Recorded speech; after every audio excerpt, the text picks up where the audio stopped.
Hello, good afternoon. Welcome to New Forest Morphs. It's been a while since we've had a chance to catch up. Jared's behind the camera. Thank you, Jared, for being the cameraman today. It's good to be back. You've probably noticed that I've lost 60 pounds, so I thought to start by showing you how I'm feeling. I'm feeling much better. Jared's also lost about 45 pounds, Jared. So we're both losing some poundage, and you can see that I've got a much better physique now and feeling so much better, and it's definitely helping my hip. My doctor's also given me good news to say that I've got another 6 months to carry on training and see whether we can actually avoid an intervention altogether. But feeling a lot better, but we'll see where we go.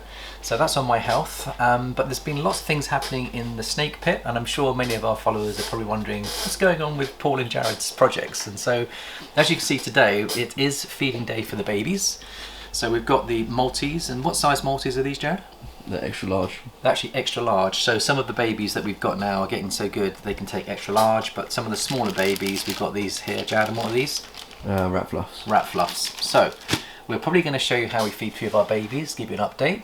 We've also had 2 days of power cuts here in the forest. We had some really stormy weather, and today in the local press we found out what caused the power cuts, Jared. I don't know if you knew this, but besides the trees, these oak trees fall down on the cables, and a lot of our electrical power cables are above ground. So with all that stormy weather, we've basically it's impacted on the electricity company having to come in and close down the power so they can actually cut down some of the trees to be able to get the electricity flowing. But what they do is they put these huge generators in to kind of keep power to the family homes.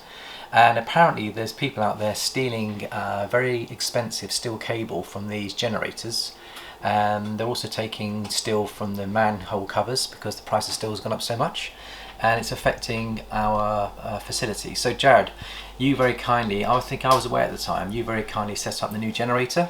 How did that work out in the end? Yeah, it was great. We didn't lose any heat in here, so we lost no heat. We managed to keep an ambient temperature of 82 in here, so even though the heat pads were not working, the ambient temperature is working fine, and we managed to get through 2 days of really bad weather. We've also had some further news as well. We've also got another girl that's about to give us our clutch number 2, so we thought we'd just give you a sneak peek. She's just laid one. It is a rollout, and we're just going to just show you Penelope, who's our pin. Now we put who did we put to her? We put Apollo. No, it was Giovanni. Was it Giovanni? Yeah. You sure? Sorry, my mistake. Giovanni, who is our Super Pastel Banana G stripe. So we're trying to get G stripe into the pen. And let's have a look and see how he's doing. So there he is there. You'll see he's about 2 years old, but he's incredibly bright. Very few spots. And you can see his head blushing, the Super Pastel white head. Very white. And look how crisp that G stripe is because of the Super Pastel. But we won't disturb him too much, Jared, but you just see that's the daddy, and he's a first time daddy, and hopefully we're going to get a decent clutch out of her. So let's just show you a sneak peek of where she is. She's on this side. Now she gave us an ovulation obviously, and we knew that she was going to lay eggs pretty soon, but Jared and I have been checking on her every day, and we thought, when is she going to lay these eggs? And I said to Jared, I've got a feeling it's going to be soon. So we thought we'd just have a little look before we start feeding. And let's have a little look and see how she's doing. Now, we've covered her up with a towel because she wanted the privacy to lay the eggs. And that trick, plus Jared changed her bedding this morning, has brought about her feeling comfortable laying her eggs. Now, let's have a look and see how she's doing. If you have a little sneak peek in there, Jack, can you see there's one good egg? Yeah, she's rolled it out. She's rolled it out, and you can see she's nesting. And you can see that she's ready to lay hopefully a few more. Now we have ultra scanned her, and I think there's at least 5 or 6 eggs in there. So hopefully, fingers crossed, she's going to give us a nice healthy clutch of 100% hent banana G stripes that could definitely have pastels. So they're going to be Pastel banana het G stripe. Yeah, plus pin. Yeah. So you could end up with lemon blasts. So we could end up with a banana lemon blast, which is 100% het G stripe. If that, that's probably the best we can do on that clutch. But super excited about that one. So we'll keep you posted with how that goes. Let's have a look and see how clutch number 1's doing, Jared. If you want to come down and have a little look. So over here, we won't open it up, Jared, but if you can just zoom in and have a look at the dimpling on those eggs. So just explain the clutch that's in there, Jared, and what we've got going on in there. You can't see it too well, but there's an egg back there dimpling. They've got about 10 days left. 10 days to go. So this was our pastel gravel het clown boy that went to our pastel lesser clown. Mango. Let's have a quick look and see how they're recovering. So first of all, where is Skip? Let's see how Skip's doing. There he is, beautiful boy. First time daddy. So hopefully we'll get the gravel into the clown project. He's 100% het for clown, so hopefully we should prove him out with 7 eggs. So the breeder that sold it to us guaranteed gravel and guaranteed het clowns, so hopefully we shall find out. And Mango, let's just see how Mango's doing. So this is the mama. So she is eating well, Jared. Let's have a look at her. She's recovering pretty well. She's recovering really well. Can you see how well she's recovering? A beautiful animal. Pastel lesser clown. Absolutely gorgeous. Well, let's put her back. And what other girls are likely to give us eggs this year, Jared? Let's have a look, give a quick update. Should we have a look at your girl Toast? She's probably not going to give us eggs. Don't you think she's going to give us eggs? We haven't bred her, have we?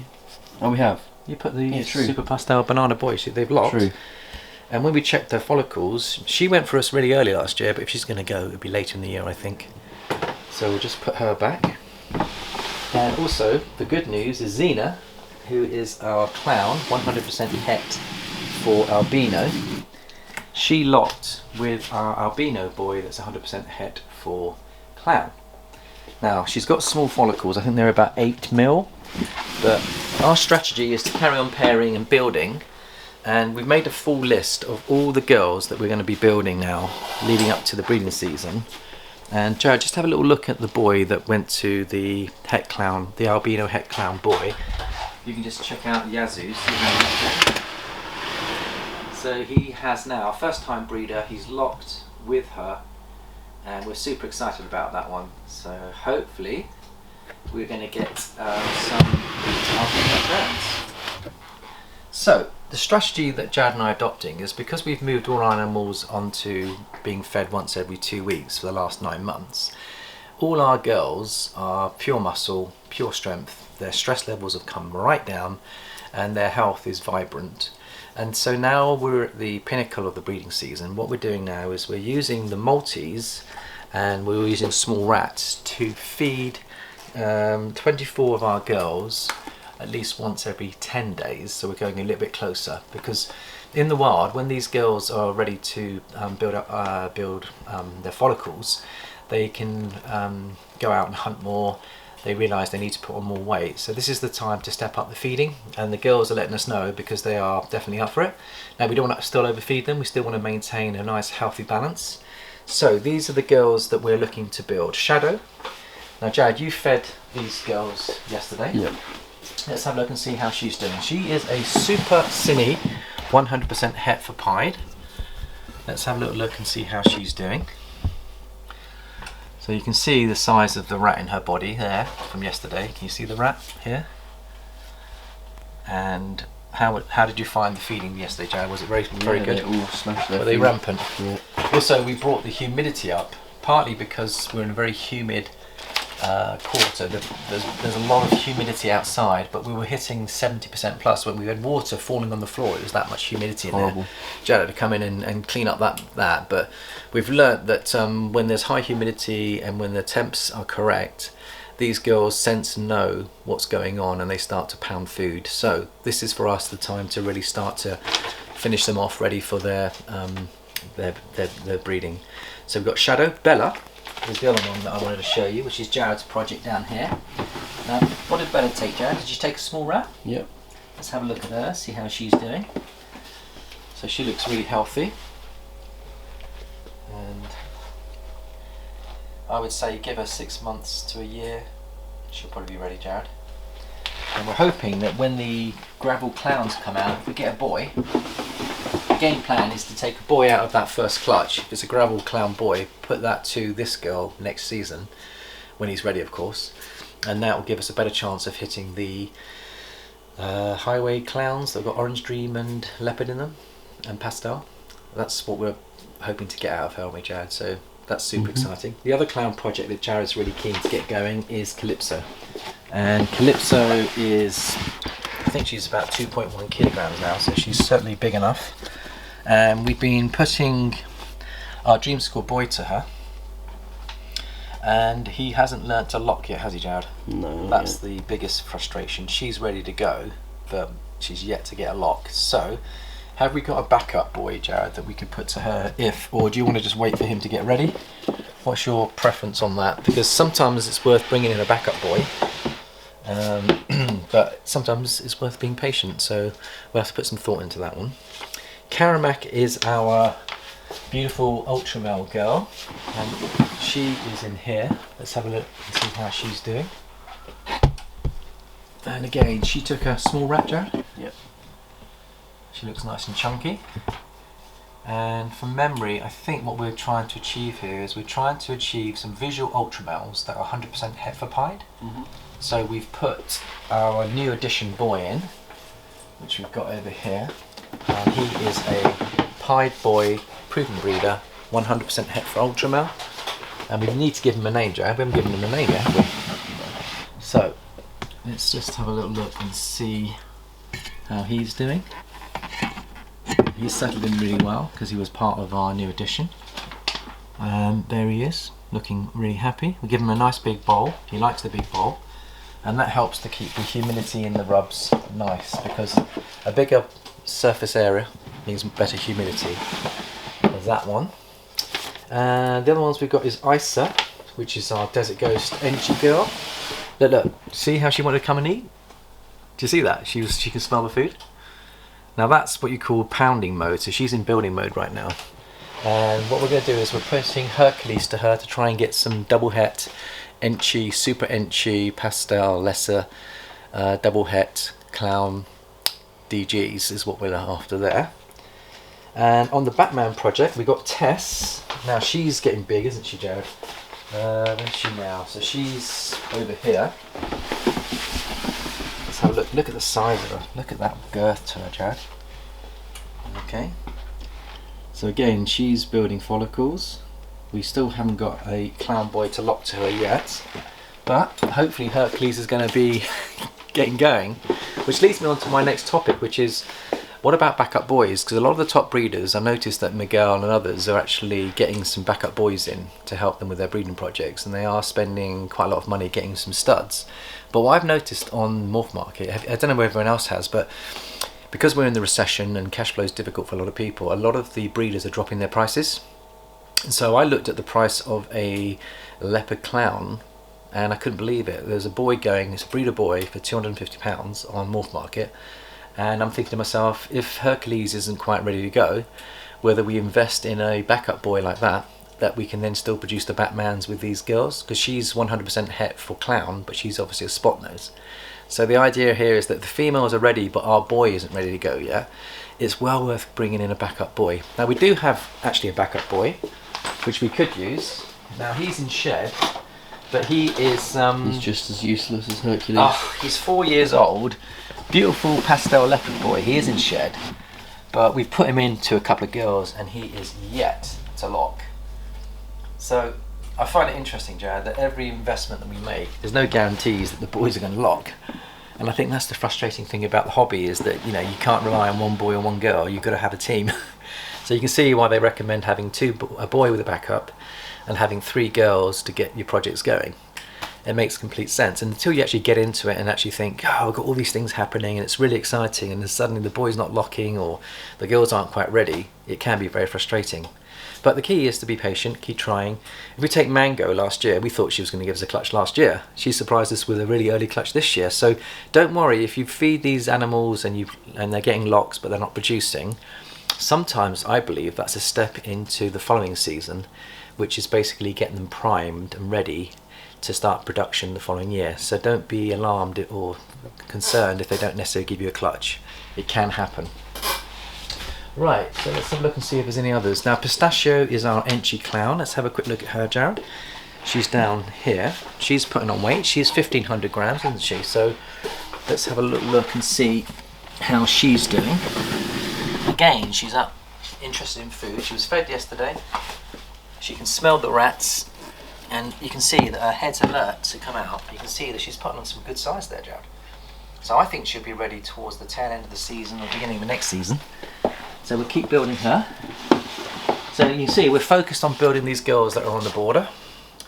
The next one is NASA, which is our beautiful girl that is a bongo, which is 66% het for clown. And just look at the size of her, Jared. Isn't she doing well? She took a small rat. Yeah. And shed out. And she shed out yesterday. She's beautiful. And I like the bongos. You can see the bongos, Jared. Can you see them on her body? They look like drums, don't they? Double sets of drums. That's why they're called bongos. But I love bongo clowns. And again, as soon as she's ready, we shall try to breed with her. The other ones we've got are, let's have a look, Curiosity. Now this is our double het, she's a pastel double het exotic clown. And look, there she is, ready to pound on another piece of food. Now she only just took some yesterday, so isn't it interesting that these girls are very alert to picking on food at the moment? And that's what you want. That's the exciting thing. But we as breeders have to hold back and not keep giving them too much because we don't want to stress them out.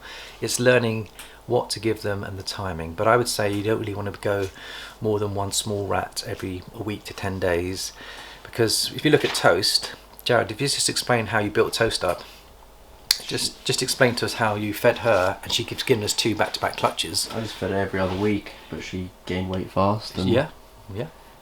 And you were a little bit frustrated because she didn't go straight away, but because she'd packed on good weight and she was up to 3 kilos, she's given us 2 massive big clutches, and she may even give us a third this year. But if she takes a year off, I'm not too worried about it. Let's have a look and see if there's any others. Now, we've got 2 really, really beautiful pastel cinnamon pied girls that I'm going to show you that are not far away from being ready. Atlas up here, she took a small rat to her. I'll bring her down so you can see her better. Just lift that off and let's show our viewers how she's doing. There she is. Isn't she just beautiful, Jared? Now, she's part of our panda pied projects. Did you know there's a male panda pied stud boy that's almost ready to breed on Morph Market? And I couldn't believe it. It's £950. Has it got kinking or duck bill or something? No, it's absolutely perfect. Now, when we were looking at panda pies literally a year ago, they were 2,200 quid. They've dropped by £1,200. So even though people are alarmed by what's dropping in price, if you're in the point of actually buying in stud males, there's a blessing in disguise for this. So now's a good time to pick up some stud boys. So say there's a panda pied boy, stud boy, that is I think £950 on Morph Market. I'm very tempted to have a look at it. But having said that, we are looking at an alternative way of getting panda pied, so we may not go that route. But she's part of the panda pied project, and her sister Mayu. Let's have a look and see how she's doing. Right, Jared. Again, I think she's even bigger, but she's got the pastel, I think, in her because there's a bit more yellow in her. Can you see she's got more of a yellow? If I come into the light, you see that she's got more of a yellow bill. It could well be pastel in there, but again, a very beautiful animal that is about 15 to 1600 grams. So just put her home back on there. So I think that's that one. Now there is one other girl that I think is close to giving us some eggs. You cleaned her out today, and it's our beautiful panda girl who is a bamboo, and she hasn't given us a clutch for a couple of years, but just look at the size of her, Jared. And I think we checked her follicles and they were like, I think they were about 15 to 20 mil. But good size. So that's one animal that probably could give us a clutch later in the season. And we put to her, I'm trying to remember who we put to her, Jared. Can you remember? Was it Casper? So Casper is a bell, and he's a Mojave bamboo, 100% het for ultra male, and he's in here. Let's see how he's doing. So we should hopefully produce a clutch of potential bells that are going to be 50% het for ultra male, and there he is. He's in shed at the moment. Is he in shed? You can see his blue eye there. There he is. Just put him back. Right, so we've probably got time just to do a little bit of feeding now. Was there anything else, Jared, that you wanted to discuss at all? Nope. So why don't we feed some of the babies, and I'm going to show you how we go about doing that. So, bring this down here, and what I'll do is I'll just shine the light onto the babies we want to feed so we can see what we're doing. Is that better? Okay. So let's start with this little guy here. You come out, you're gonna get the stuff ready. Here we go. So this is our beautiful ultra pied boy. And Jared, you've bought some water, haven't you? Yeah. Now, what Normally size? we don't take them out like this, but No, what size are we going to just give him? takes a multi. Does it take a multi? So he's taking multis. And now what we do is just dip the head into the warm water here. So that gives the heat signature. Just rip that off. And then come up. And let's see if he'll take this. There you go, buddy. You gonna take it? There we go. Beautiful. And that's what you want, isn't it? You know, within seconds, a nice feeding instinct. He's certainly happy to take a decent size multi. You want to make sure that they're about the same size as their body. Yeah. They can be a little bit bigger, but Yeah. And it's really important not to overfeed your animals and overfeed them with too large a prey item. Because if you do, there is always a danger that if you put in too big a size prey item, even if they swallow it, if they regurgitate it, it can actually cause damage in their internal organs, and then 2 or 3 days later you could end up losing a snake. So it's really important to actually go cautiously and carefully, go undersized rather than oversized if you're not sure. But you're right, Jared, you look at the width of the widest part of the snake's body should match the width of the rodent. You don't want to go more than that. And then that way they can cope with it really well. So we're going to feed a few babies together. Were there any other babies? Should I do one more just for the camera? Which one? why don't you do the blind one? Should we do Rusty. the blind one? Rusty. Yeah. So Jared's got these all pre-trained. We'll bring out Rusty, our blind. Got no eyes. How much time have we got on the video, Jared? I forgot how long it is. Half an hour. Yeah. You got 8 minutes. 8 minutes. There we go. So now here she is. So this is the blind one. Now if I video you feeding the blind one, Jared. So now you can see she's got no eyes. Jared's going to heat up her prey item. You can see she's putting on good weight. And she's got to be what? Getting on for 150 to 200 Yeah, at least grams, maybe more. 2 to 3. 2 to 300. Now She let's see if she can take it. she tries to find where it's at. She'll smell it. Feel the heat, and then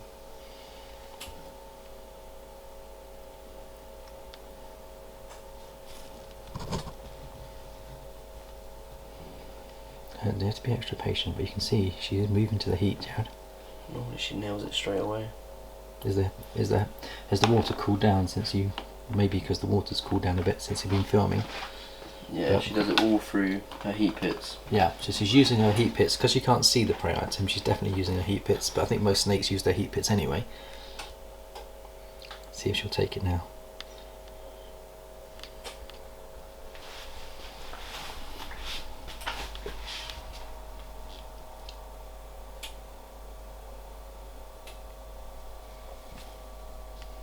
She's got an S shape. So you were assist feeding this girl for a while, weren't you, Joe? There we go. There we She's go. not the best at aiming. You got to check to make sure she's finished it. So there's a blind snake taking food using her heat pits, and we'll keep an eye on her and make sure that she's got it right. And well done, Jared. So that's compliments to Jared, because it's taken a lot of time to get her to do it, be able to do that, Jared, isn't it? Yeah. And you must have probably assist fed her for about 16 weeks before she was able to do that, or was it 8 Not weeks? that long. Yeah, maybe 8 weeks. 4 to 8 weeks. But you can see she's put on a good size, and you've done that with all of the disabled snakes. We may as well feed Chewy, Pasty and Dusty, and we'll do it in their rubs, Jared. Yeah. So if I feed those, you can see that these other disabled snakes, Jared has also managed, they've got sharp jaw, haven't they? jaw, yeah. So we'll give them a prey item. Are they taking multis I as well? usually give them smaller ones, these ones. Smaller Maltese? Their mouths are so small. Or do you want to give them pups? Pups, yeah. Fluffs. Fluffs. We'll give them fluffs. So, because their mouths are so little, yeah, that they struggle with bigger ones. Yeah, because they got shark tooth or shark mouth, we give them a slightly smaller prey item. Right, let's try Chewy first, shall we? See whether you'll come and take it. There you go, Chewy.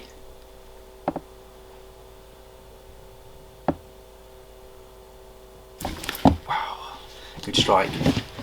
So I'm really happy with that. And these are all beautiful pies. They really are. Pies. Yeah. Let's give them another one. So we'll just do a couple more, and then I think we'll call it a wrap.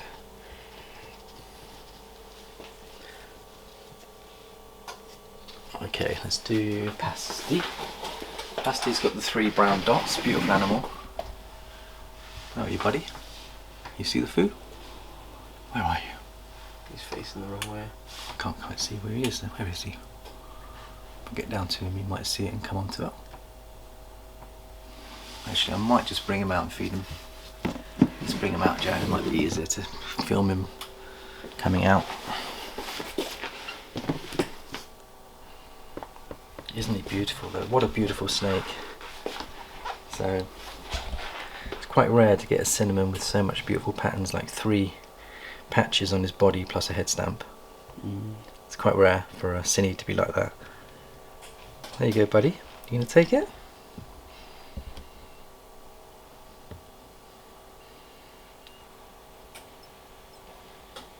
Usually they smash it straight away. They might be because of the camera and lighting. You gonna take it? Is it hot enough? I wonder whether it's cooled down, you see. Let me go in and make it a bit warmer. But he's in the S shape, ready to take. He's probably gonna hit the camera, Jared. Back away a little bit and zoom in. There we go, buddy. You gonna take it?